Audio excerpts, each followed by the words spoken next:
Hello everyone. We have already learnt about some topic from the electricity in previous lecture. That was potential differences as well as how the electric current flow through a conductor. Drift speed of the electrons inside the conductor. And after that we have learned about the electric circuit and the types of electric circuit open and closed, as well as we have learned about circuit diagram, that was a symbolic representation. And I have already indicated that in next lecture we will learn about the topic symbol of an electric elements. So student, let's start with the topic symbol of electric elements. Symbol means a sign that represent a particular electrical element.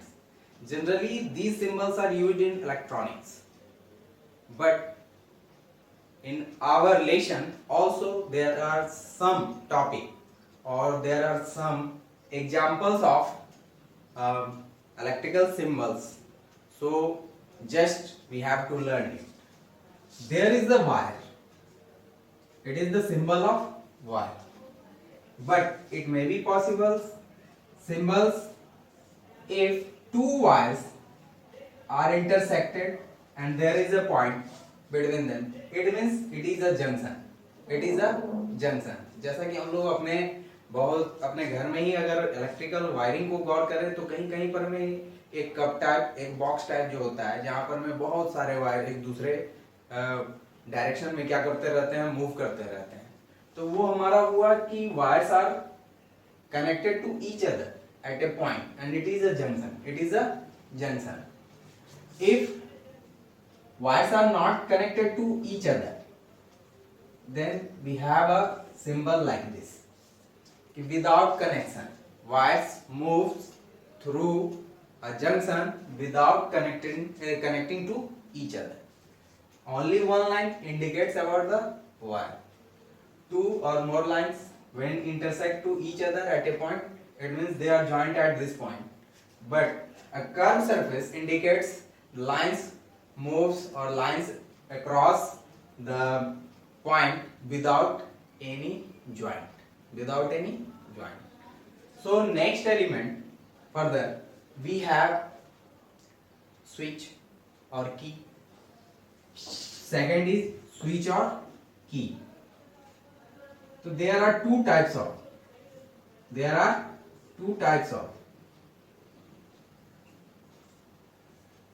both indicates about the open key. But in some cases we have a joint like this, or it is a closed key. Closed switch.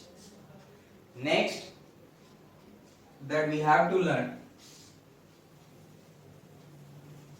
it is bulb. The symbol of bulb is so easy. Put it like this and make some curved lines. It represents the symbol of, it represents the bulb. Just after that we have cell or battery. Cell, if there is only one pair of one greater and the one smaller line, it represents only cell. But when a number of cells are connected to each other, जब बहुत सारे cell एक दूसरे से क्या होते हैं कि कनेक्ट होते हैं, तो ऐसे केस में वो बैटरी कहलाते हैं. ये किसको रिप्रेजेंट कर रहा है? सेल को. तो बैटरी हमारा क्या होगा भाई? तो बैटरी कुछ इस तरह से, क्योंकि यहाँ a number of cells are connected to each other, तो ये हमारा बैटरी हो गया. इसके अलावा जो है हमारे पास बैटरी के बाद जो है कुछ रेसिस्टेंस वगैरह हम लोग यूज करते हैं, रेसिस्टर यूज करते हैं. तो इसमें जो है इस तरह का सिंबल होता है. तो ये एक फिक्स्ड रेसिस्टेंस को इंडिकेट करता है. ये किसको इंडिकेट करता है? फिक्स्ड रेसिस्टेंस को. और एक जो है हमारा, sorry it is 7 I think और 8,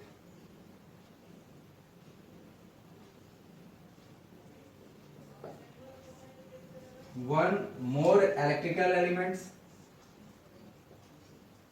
It is variable resistance. It is variable resistance, or the symbol of variable resistance. After that, ninth number, we have already discussed about a number of electrical elements like the galvanometer, voltmeter, ammeter also. Galvanometer is generally indicated by G. Voltmeter indicated by B. Just put positive and negative symbols. Positive, negative, positive, negative, and the ammeter. Ammeter represented A in a circle. It has also positive or negative ends.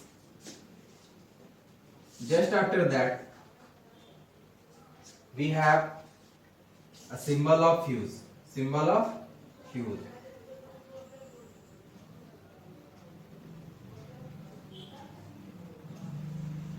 Symbol of fuse. अभी जैसे हम लोग और कुछ भी जानना चाहें तो जान सकते हैं कि जैसे एसी करंट को शो करना है सपोज, तो एसी करंट एक सर्कल के अंदर में अगर हमने कुछ इस तरह से कर्व पाथ डाल दिया तो ये हमारा क्या हो गया, एसी करंट को शो करेगा।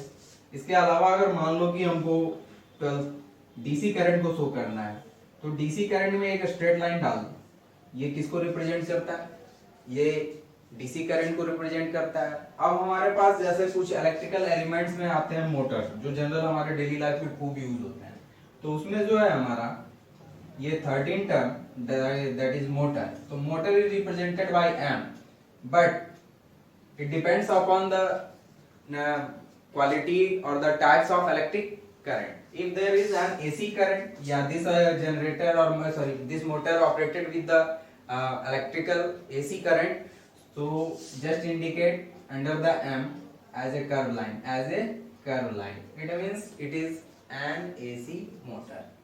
While if you want to represent DC motor, so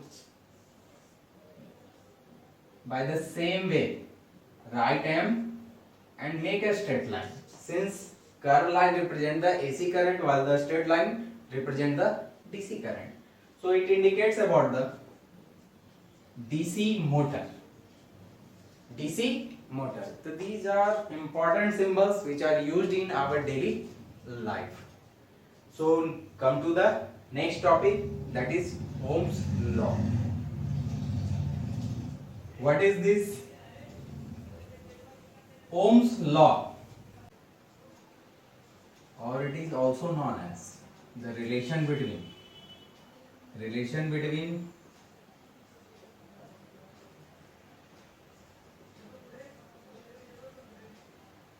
V and I. Relation between V and I. It means potential difference and electric current. First of all, the relation was given by the George Simon Ohm, and the relation was at a constant temperature. Why it is called constant temperature? तो ये हम लोग कुछ एक topic और जानने के बाद जान लेंगे कि क्यों कहा गया कि कांस्टेंट टेम्परेचर। एक्चुअली में फिजिकल क्वांटिटी को अगर फिक्स नहीं किया जाए तो वो बहुत सारे ऐसे कैरेक्टर्स होते हैं या बहुत सारे ऐसे क्वालिटी होते हैं और द प्रॉपर्टी होते हैं सबस्टांसेस के जिनको वो इफेक्ट कर सकता है। तो इसलिए कहा गया कि at a constant temperature the electric current passes through a conductor or the cross section of a conductor is directly proportional to the potential difference across the conductor. कि सपोज करो कि हमारे पास ये जो है एक कंडक्टर है, जनरली जो वायर होते हैं वो सिलिंड्रिकल फॉर्म में होते हैं और उनके ये एरिया ऑफ क्रॉस सेक्शन जो होते हैं वो सर्कुलर होते हैं, और अगर ये हम 3D फिगर में जाने तो ये एक सिलिंड्रिकल स्ट्रक्चर होता है।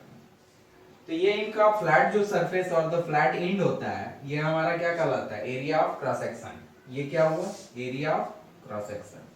तो जब मान लो कि इस एरिया ऑफ क्रॉस सेक्शन और ये कंडक्टर को हम क्या करते हैं, किसी बैटरी या सोर्स से कनेक्ट करते हैं, इलेक्ट्रिकल सोर्स से कनेक्ट करते हैं, तो इसमें करंट जो है वो जो मूव करता है थ्रू द कंडक्टर वो डायरेक्टली प्रोपोर्शनल होता है potential difference across the conductor के। यानी according to Ohm's law, at a constant temperature the current flowing through a conductor is directly proportional to the potential difference across the conductor। यानी कहने का मतलब जितना ज्यादा पोटेंशियल डिफरेंस होगा उतना ज्यादा इलेक्ट्रिक करंट पास करेगा, जितना कम पोटेंशियल डिफरेंस होगा उतना कम इलेक्ट्रिक करंट क्या होगा, पास होगा। तो student V is directly proportional to the I। Suppose करो कि ये सेल जो है वो भी पोटेंशियल डिफरेंस को शो कर रहा है और करंट का जो अमाउंट है वो I एम्पियर इससे पास कर रहा है। तो from the Ohm's law the V is directly proportional to the I। To remove the proportionality we have to take a constant, and it is R, where R is known as proportional constant, but it is also known as resistance।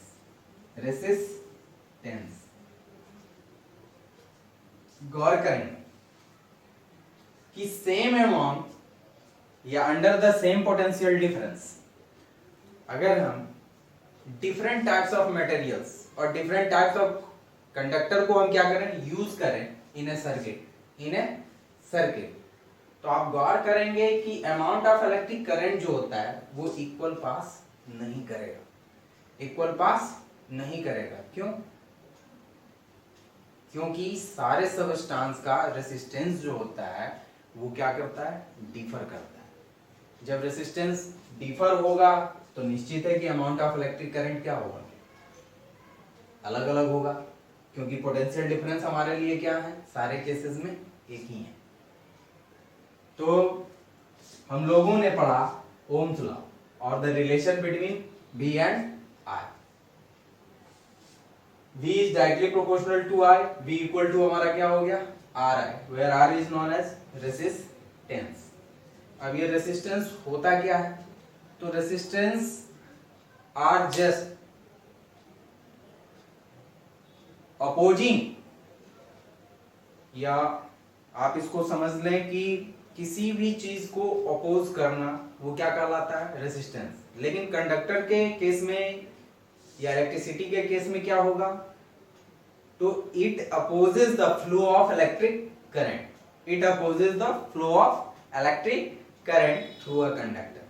Through a conductor और through a substance.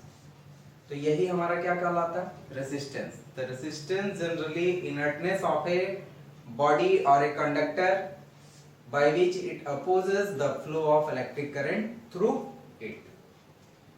इसके अलावा हमारे पास जो बच जाता है वो है हमारा potential difference V and I graph और IV ग्राफ।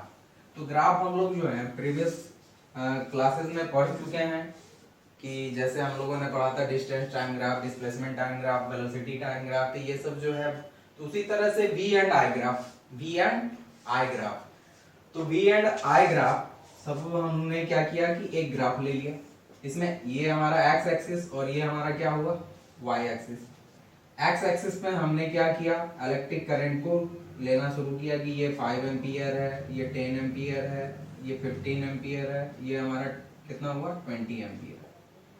पोटेंशियल डिफरेंस को अगर हम लोग लेते जा रहे हैं कि ये 100 वोल्ट, ये हमारा 200, ये हमारा 300, इस तरह से इसमें हमने क्या लिया, वोल्ट को लिया, यानी पोटेंशियल डिफरेंस को। तो ऐसे केस में अगर मान लो कि हमारे पास कोई एक ग्राफ इस तरह का है,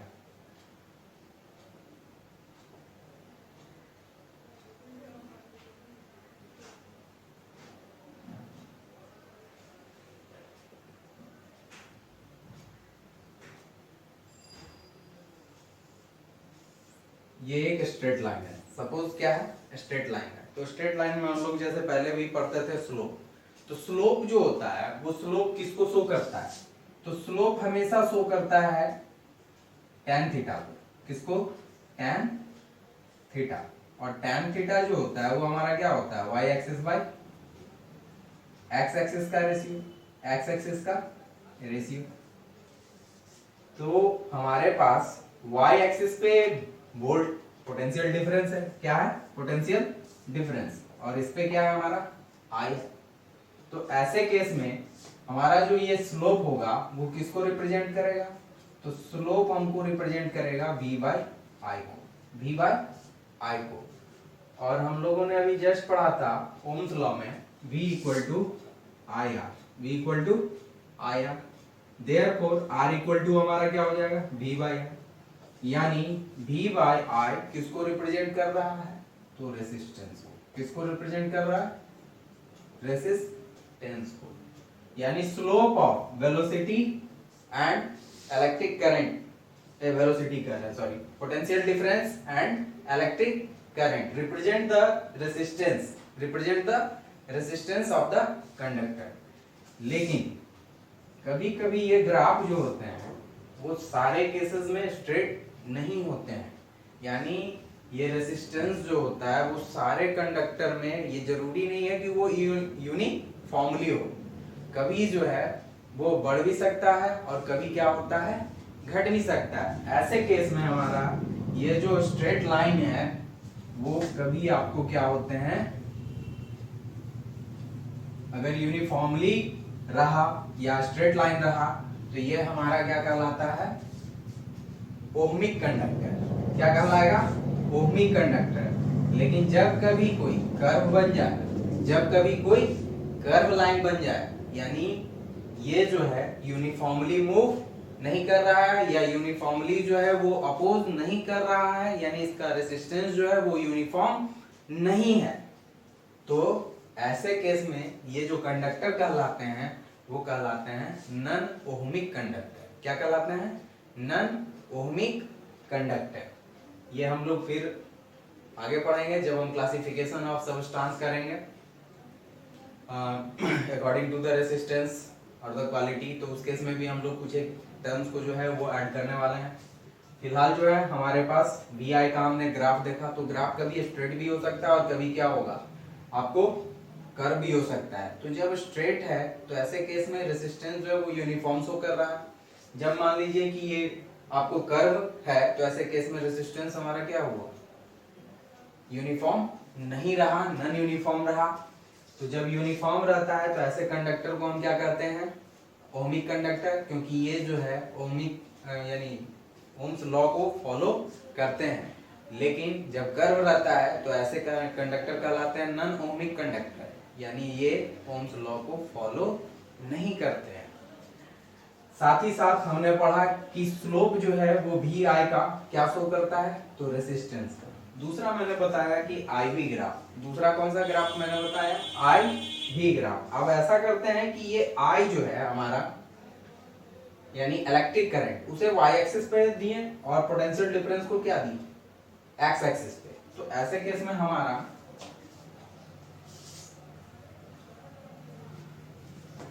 बस हमें क्या करना है, सिर्फ इस क्वांटिटी को चेंज कर लेना है। ये हमारा आई हुआ, क्योंकि इस तरह का क्वेश्चन जो है कभी कभी बोर्ड में भी दे दिया जाता है, तो और उसमें बताने के लिए यह पूछता है कि भाई स्लोप ऑफ वी आई और आई वी क्या मिला। तो जब अगर मान लीजिए कि ये हमारा स्लोप रहा और स्लोप जो है इस केस में वो हमारा आएगा क्या, आई वी, आई बाय वी। तो वी बाय आई तो हमारे पास आर था, वी बाय आई क्या आया था, आर था। लेकिन आई बाय वी क्या हो जाएगा, तो आई बाय वी जो है वो रेसिप्रोकल ऑफ रेसिस्टेंस हो जाएगा, रेसिप्रोकल ऑफ रेसिस्टेंस हो जाएगा। इसको कंडक्टेंस भी कहते हैं। क्या कहते हैं, कंडक्टेंस। तो गौर करो, I by V gives the reciprocal of resistance, which is also known as conductance.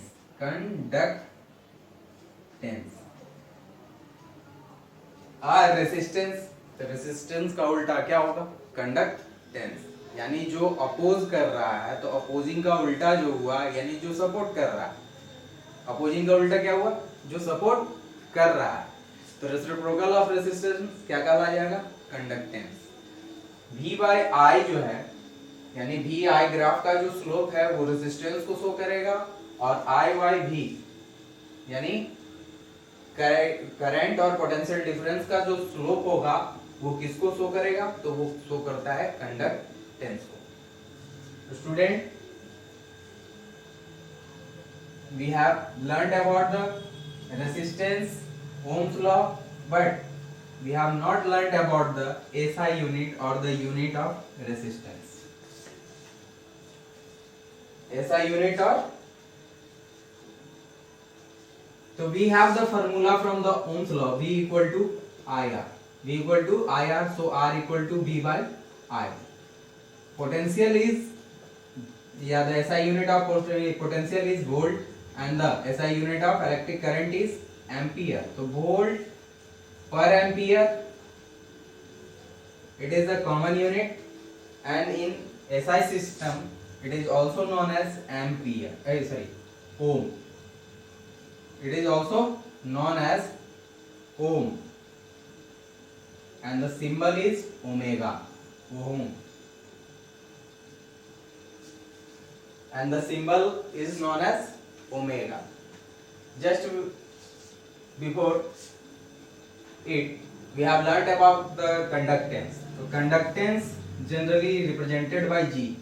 G is equal to 1 by R. G is equal to 1 by R.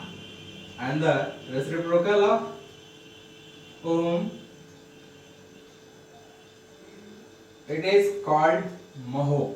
It is called, ये जो रेजिस्टेंस का ऐसा unit होता है वो हमारा क्या कहलाता है? ओम। क्या कहलाता है? ओम। लेकिन जो ओमेगा इनवर्स हुआ ये कहलाता है महो। ये क्या कहलाता है? महो।